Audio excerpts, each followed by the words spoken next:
Hello mga kol, welcome back na naman dito sa ating YouTube channel. Meron tayong ipakita ngayon na DA64W Sport Edition.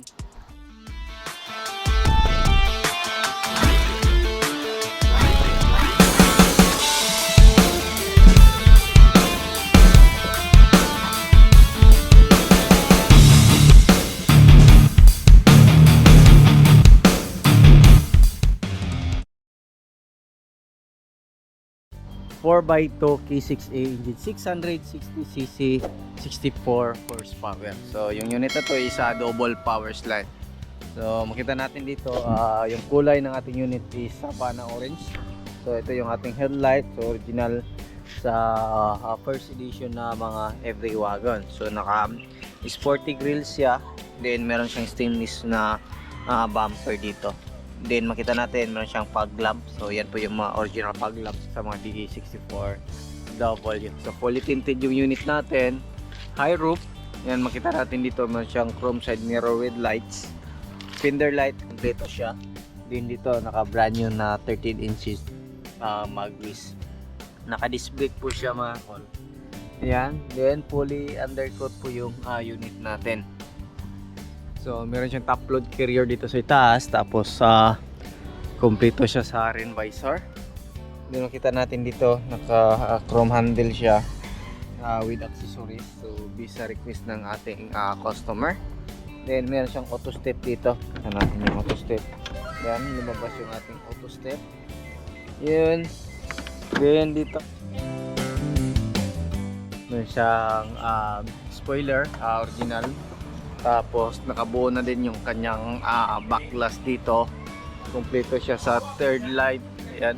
Yan po yung ating third light. Tapos meron tayong ano dito sa washer. Wiper. Tapos meron siyang chrome dito. Yung mga wagon na is meron siyang chrome dito. Then handle. Then meron siyang step board dito. Ayan. So stainless din. Bisa request ng ating customer. Then meron siyang plate holder para hindi mabin yung plaka natin. So nakatayo na din yung ating tail light. Ayan. So left and right. So every wagon D64 is ganito po yung ating tail light. Then makita natin, yan is meron siyang third set. Yan, left and right kompleto siya. Ayan. So kasya yung dalawang tao, depende po sa laki. Brand new yung mating ating dito. Yan, meron siyang extra mini fan. Yan po yung mini fan natin sa likuran. Yan, so dalawang mini fan po yung pinalagay ng ating customer. Ayan, meron dito sa likuran, then meron din dito sa harap. Then yung light natin, yun po yung light natin. So yan po yung mga natin dito. Headrest kompleto, armrest with cup holder. Then yung seat cover na din, brand new yung mating natin. Then ito naka-plastic na din. Nakita natin yung jack at saka tie rings natin. Ayan, nandyan. Then dito makita natin all power siya mga kol. Ayan, power window, power mirror. So start natin. Ayan, left and right.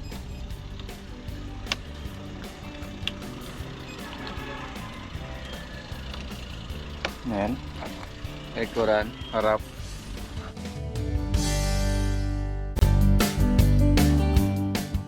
Ayan, meron din tayong digital temperature gauge dito.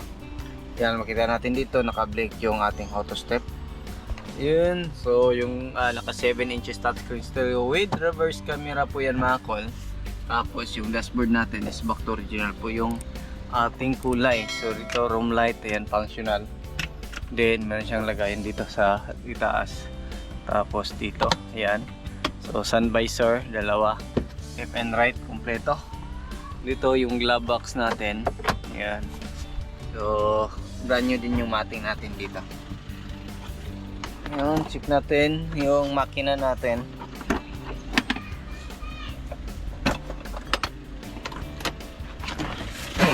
So ito yung makina natin.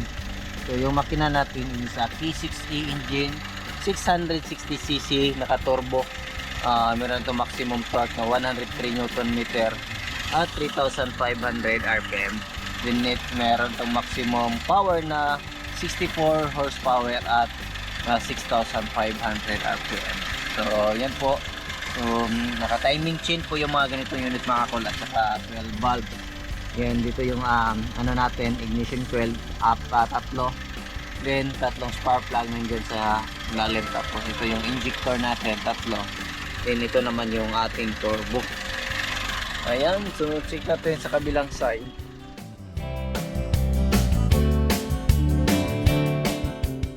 Then check natin dito.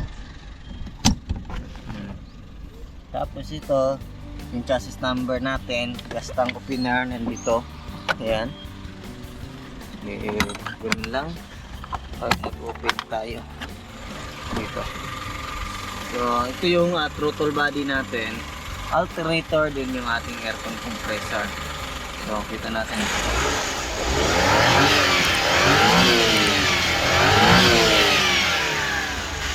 So goods yung power ng makina natin. Ito yung sa oil natin. Then sa ETF yung kulay red, sa automatic transmission fluid. Yan o.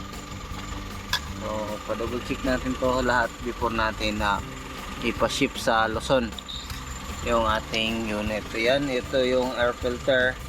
Then yung ating main fuse box. Then nandito yung ating ECU.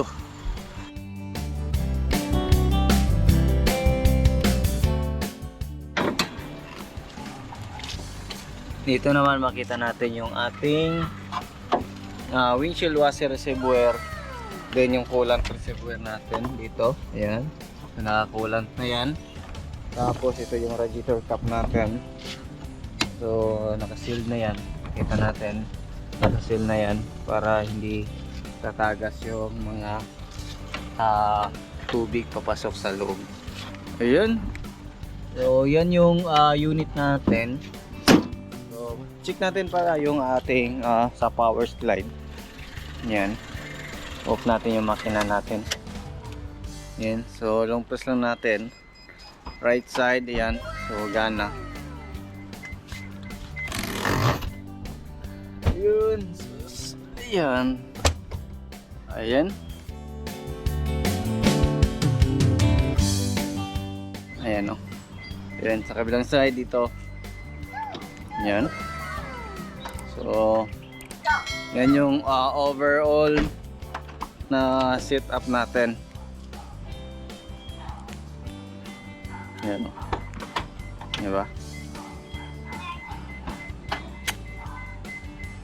So, yan o. So, yan o. So, ikutan natin.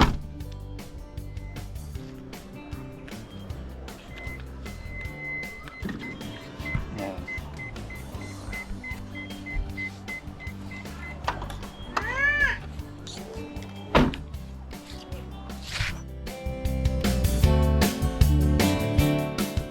So yung inabot natin ngayon mga kol, sumabot siya na 313,000 all in na po. Kasama yung mga upgrade sa ating unit. Ayan, so nag-brand new mag wheels, top load carrier, chrome side mirror with lights, yan, handle, third set, then front and rear bumper. So yan po yung kasama sa 313,000. So yan lang muna yung aming vlog for today. Maraming salamat po sa iyong patuloy na pagsubaybay. Sa bago lang sa ating channel, huwag niyong kalimutan i-like, share, and subscribe. Then click na rin yung notification bell para updated kayo sa ating mga next video uploads. Kaya ingat po mga kol, and bye bye. God bless po sa ating lahat.